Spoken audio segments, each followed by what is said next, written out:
Bonjour à toutes et à tous. Merci tout d'abord pour vos précieux commentaires dans la précédente vidéo. Je suis en préparation de vidéos sur les statues du Puy-en-Velay ainsi que sur la Vierge Noire, mais il faudra encore patienter un peu. Aujourd'hui, je vais vous parler d'une personne merveilleuse et fabuleuse. Il s'agit d'Yvonne Aimée de Malétroit. Il y a tellement de choses extraordinaires à dire à son sujet que cette vidéo ne pourra pas tout raconter. Et je m'en excuse par avance. Elle a vécu des phénomènes tout simplement incroyables qu'aucun scientifique n'est capable encore aujourd'hui d'expliquer. Mais ce qui a le plus frappé celles et ceux qui ont côtoyé Mère Yvonne Aimée, ce ne sont pas les différents phénomènes qu'a vécu cette mystique chrétienne, mais c'est sa personnalité fabuleuse, son amour pour le Christ et son engagement au service des autres qui forcera le respect de tous. Voici l'histoire de cette femme au destin hors du commun qui a fasciné toutes les personnes qui l'ont connue. Dès son plus jeune âge, Yvonne Aimée de Malétroit a fait preuve d'une foi totale envers Dieu. Le 1er janvier 1911, lorsqu'elle avait 9 ans, elle va écrire avec son propre sang un pacte avec le Christ. Voici le contenu de cette lettre. « Ô mon petit Jésus, je me donne à toi entièrement et pour toujours. Je voudrai toujours ce que tu voudras. Je ferai tout ce que tu me diras de faire. Je ne vivrai que pour toi. Je travaillerai en silence, et si tu veux, je souffrirai beaucoup en silence. Je te supplie de me faire devenir sainte, une très grande sainte, une martyre. Fais-moi être fidèle toujours. Je veux sauver beaucoup d'âmes et t'aimer plus que tout le monde, mais je veux aussi être toute petite afin de te donner plus de gloire. Je veux te posséder, mon petit Jésus, et te rayonner. Je veux n'être qu'à toi, mais je veux surtout ta volonté. Ta petite Yvonne. Ce sont là les mots d'une enfant de 9 ans. Quelle foi touchante pour une personne si jeune. Elle a plus qu'une vocation, mais souhaite s'engager corps et âme pour la gloire de Dieu. Elle est née Yvonne Beauvais le 16 juillet 1901 à Cossé en Champagne dans la Mayenne, et là elle va perdre son père très tôt alors qu'elle n'a que 3 ans. Sa mère doit alors aller travailler, et Yvonne va être élevée par sa grand-mère maternelle jusqu'à 6 ans. Celle-ci la sensibilisera beaucoup à la pauvreté et lui lira l'histoire d'une âme de Thérèse de Lisieux. Ce livre l'impressionnera au plus haut point et lui donnera l'ambition de devenir une sainte. Un peu plus âgée, sa mère cherche à la marier, mais Yvonne repousse tous les prétendants. Il n'y en a qu'un dans son cœur, c'est Jésus. Elle va poursuivre des études à Paris, et là, elle est très touchée par la grande pauvreté qui règne dans la capitale. Aussi, va-t-elle donner une énergie incroyable pour aider les pauvres qu'elle rencontre. Elle donne des concerts, elle vend des poèmes qu'elle écrit afin de récolter des fonds pour le soutien des plus démunis. Tout son temps, tout son argent sont investis pour les pauvres. Elle soutient également les vieillards et les mourants. Mais non seulement elle n'est pas fatiguée de donner tout son temps, mais au contraire, plus elle en fait, et plus elle rayonne d'énergie. Malheureusement, elle va tomber malade et attraper la fièvre typhoïde. Et pour être soignée, elle sera conduite en Bretagne, dans le Morbihan, à la clinique des Sœurs Augustines hospitalières de la Miséricorde à Malétroit. C'est là qu'elle va avoir une révélation. Le 5 juillet 1922, Jésus lui apparaît et lui parle. Une croix se dessine sur le mur de sa chambre et Jésus lui dit « Veux-tu la porter ?» Elle répond « Oui » de tout son cœur. Et Jésus lui dit alors que son engagement va aider à abréger la guerre que va connaître la France. Elle va commencer alors à vivre des événements difficiles. Elle sera notamment agressée physiquement et moralement. Elle déclarera à ce sujet « Pour moi, c'est la nuit la plus absolue, une souffrance indéfinissable. Mais ces épreuves ne vont pas entacher sa détermination. L'une des premières manifestations de ses dons mystiques se fera en 1922 sous la forme d'une prophétie. Elle interrompt alors une conversation et annonce que la France, en 1939, sera envahie par des hommes verts tandis que des cylindres tomberont du ciel. Comme vous l'avez compris, elle fait bien sûr référence à l'invasion allemande de la Seconde Guerre mondiale. Mais à l'époque, sa prédiction ne fut pas du tout comprise, car l'armée allemande en 1922 n'avait pas d'uniforme vert. Et à propos de ses visions et ses dons, elle dira « Je n'ai jamais désiré ni cherché rien d'extraordinaire. J'aime ce qui est simple. » Elle va entrer au couvent des Augustines de Malétroit en 1927. Seulement là encore, elle va tomber très malade. Tellement malade que l'on va lui ordonner les derniers sacrements.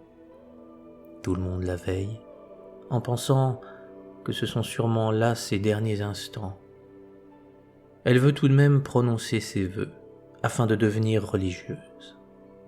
Une fois cela fait, elle dit alors la phrase suivante. « Ton amour sera mon ciel sur la terre. » Et quelques instants plus tard, elle est guérie. Oui, la maladie disparaît quasiment instantanément. Et à partir de là, elle prendra le nom de Sœur Yvonne-Aimée de Jésus. Elle œuvrera dans ce couvent jusqu'à sa mort en 1951. Son énergie, sa bonne humeur et son charisme la feront apprécier de tous. Et en 1935, elle deviendra supérieure du couvent et on l'appellera mère. Un grand nombre d'informations à son sujet viendront du père Paul Labutte, qui était comme son fils spirituel. Il a raconté notamment que chaque jour, sœur Yvonne-Aimée se rendait au bord du canal où elle s'asseyait. Là, elle disait voir Jésus qui venait s'asseoir auprès d'elle et l'instruire. Elle dit avoir beaucoup plus appris de son enseignement qu'en lisant les livres. Parmi les phénomènes incroyables de son existence, il est arrivé à plusieurs reprises qu'elle soit attaquée par des forces démoniaques, et cela en présence de plusieurs témoins. Par exemple, en 1941, l'évêque et ses assistants sont en train de préparer avec elle des colis à l'attention des Parisiens affamés, quand soudain, la température de la pièce change, et des plaies apparaissent sur son corps et des blessures transpercent ses vêtements de part en part. Sa chair semble déchirée par un croc de boucher. De 21h à minuit, plus de 80 coups entaillent son corps de manière effroyable. Pourtant, toutes ces souffrances ne vont jamais altérer sa bonne humeur et son énergie, et dès le lendemain, elle déambule dans les couloirs comme si rien ne s'était produit. Tout au long de sa vie, elle souffrira. Elle sera gravement malade à plusieurs reprises. Même son visage gonflera et fera disparaître la beauté de sa jeunesse. Mais jamais elle ne se plaint, jamais cela n'entame son humeur. Pourtant, Dieu sait combien de souffrances elle a pu endurer, à l'image de Jésus, qu'elle aimait tant. La Seconde Guerre mondiale va être une période très particulière, car Yvonne-Aimée va se comporter en très grande résistante. Elle fera tout son possible pour aider les pilotes alliés abattus par les Allemands, mais aussi des Juifs en fuite, ou bien encore des maquisards, et bien sûr des civils. Elle les cache dans le couvent, en prenant parfois des risques énormes, car le couvent a été réquisitionné par les Allemands pendant cette période pour en faire un hôpital de guerre. Ce qu'elle fait est donc immensément courageux. À force de prendre autant de risques, elle finira par se faire arrêter le 6 février 1943, où elle sera capturée et torturée. Elle aura toutefois le temps de faire parvenir à l'abbé Labutte un message codé afin qu'il soit au courant de son arrestation. Le père Labutte décide donc de monter à Paris, et là, le récit qui va suivre est tout simplement extraordinaire. Voici les mots provenant du témoignage de l'abbé Labutte. Vers 13h, arrivé à la gare Montparnasse, je descendais les escaliers du métro. Dans le couloir qui accède au quai, je me retournai, brusquement sans savoir pourquoi, et je me trouvais face à mère Yvonne Aimée. En habit civil, manteau, feutre grenat relevé sur le front, lunettes. Elle paraissait pressée et inquiète. « Vous » m'exclamai-je, frappé de stupeur et cloué sur place. « Marche, marche » me répondit-elle à mi-voix. Le flot des voyageurs, un instant contrarié par mon arrêt, nous poussa sur le quai. Une rame de métro entrait en gare. Elle stoppa. Yvonne Aimée et moi-même nous entrâmes dans la voiture, mais à l'autre extrémité, par la seconde porte. C'était une heure de pointe. Les voyageurs, assis ou debout, étaient entassés. Yvonne Aimée se tenait debout à mes côtés. Je lui dis, à voix basse, mais d'un air joyeux, « Vous êtes libérée ?» La conversation était difficile à soutenir, car j'étais en soutane et je sentais que la plupart des voyageurs nous contemplaient en silence et s'étonnaient peut-être de me voir parler à une femme. « Non, je ne suis pas libérée.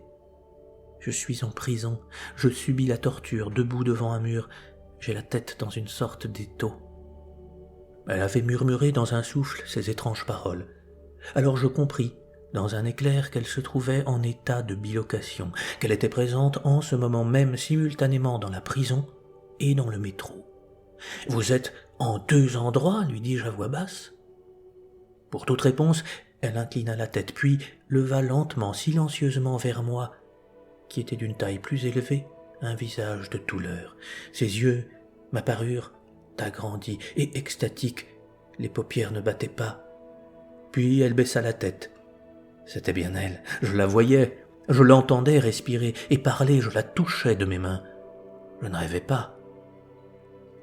Pendant ce temps, le métro roulait avec bruit.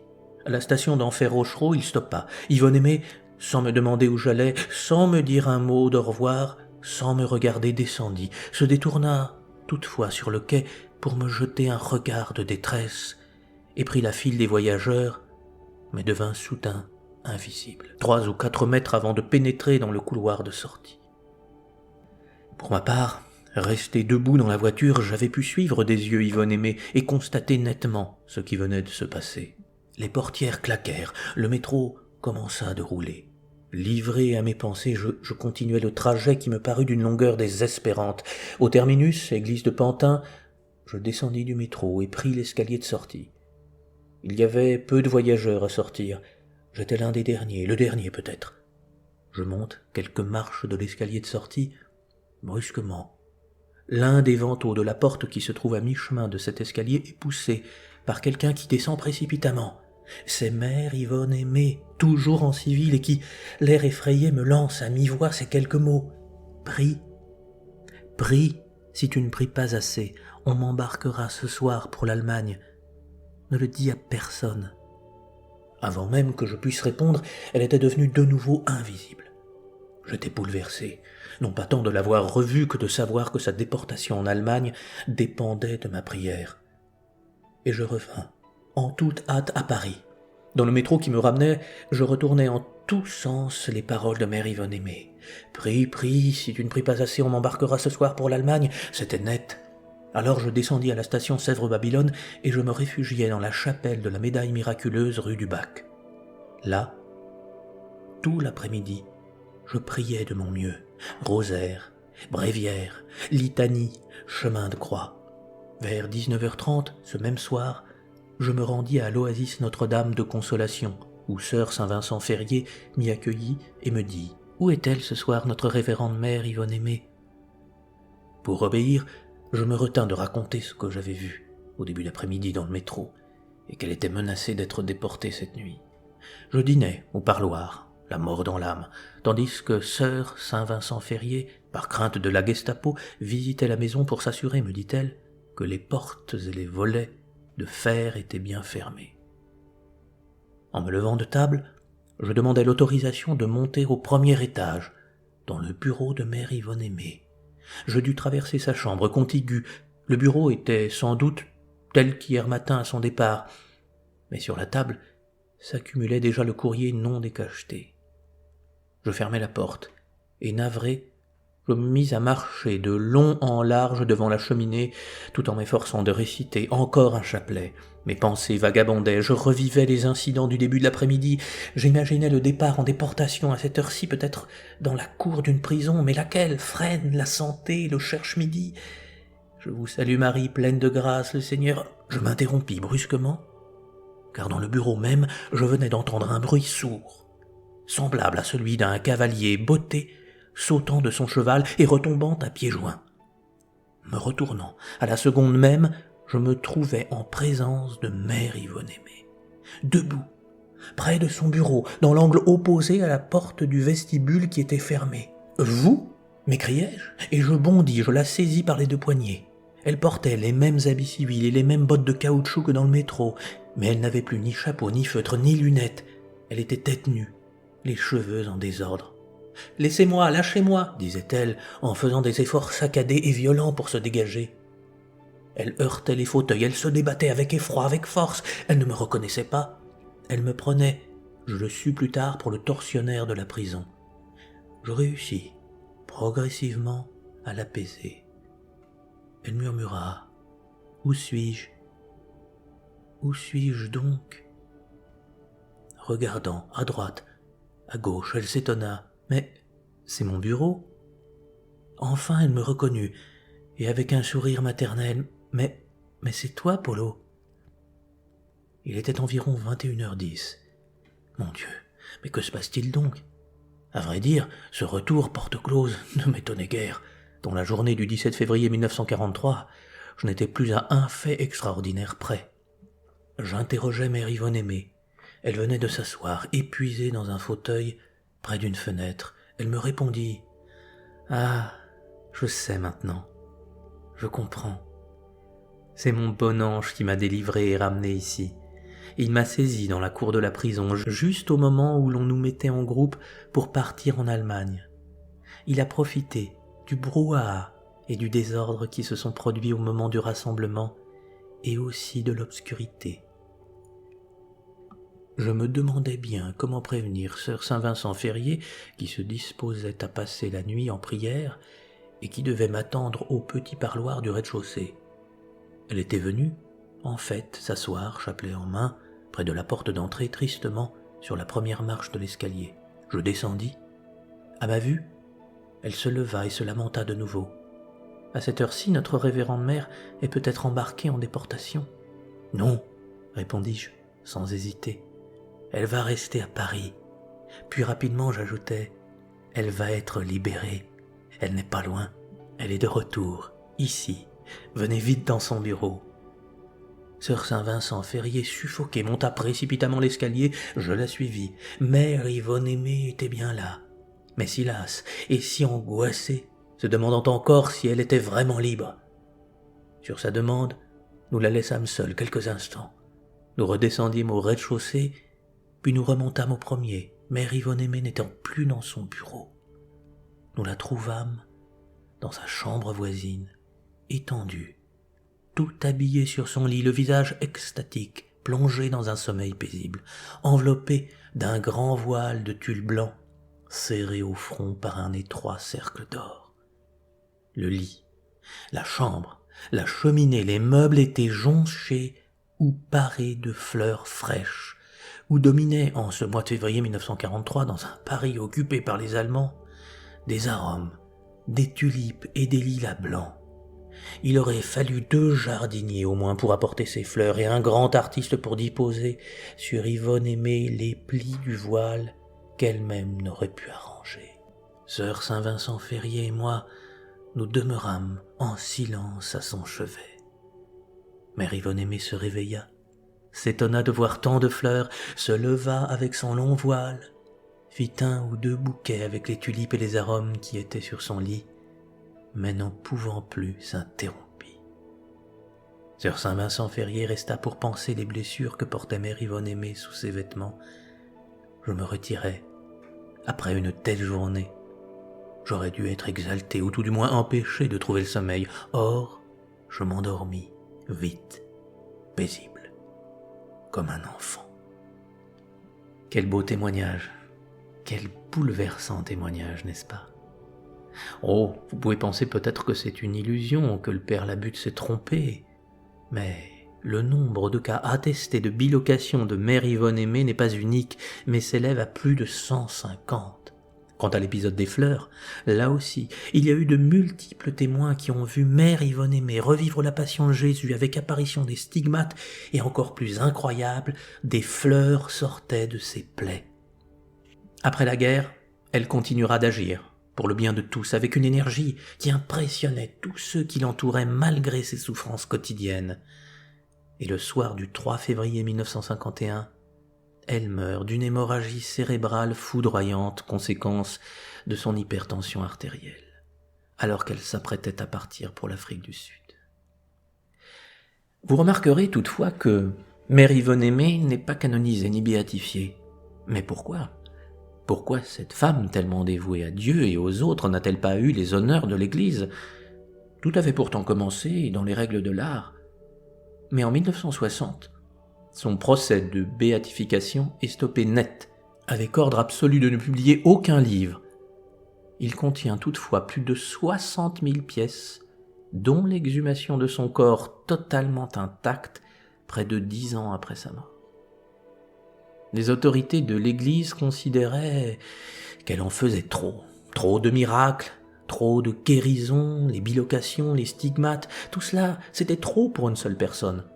Et la raison officielle annoncée par l'Église, c'était que son procès a été stoppé afin de prévenir une vague d'illuministes.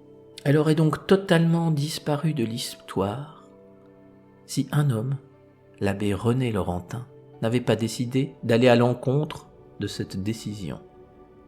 Et il écrira un livre. Mais l'Église lui demandera de parler en son nom et pas celui de l'Église. Il y aurait encore tellement de choses à dire sur la vie de cette mystique si dévouée au Christ et aux autres, des événements plus incroyables les uns que les autres, dont des apparitions de la Vierge, des anges, de la xénoglossie, des stigmates.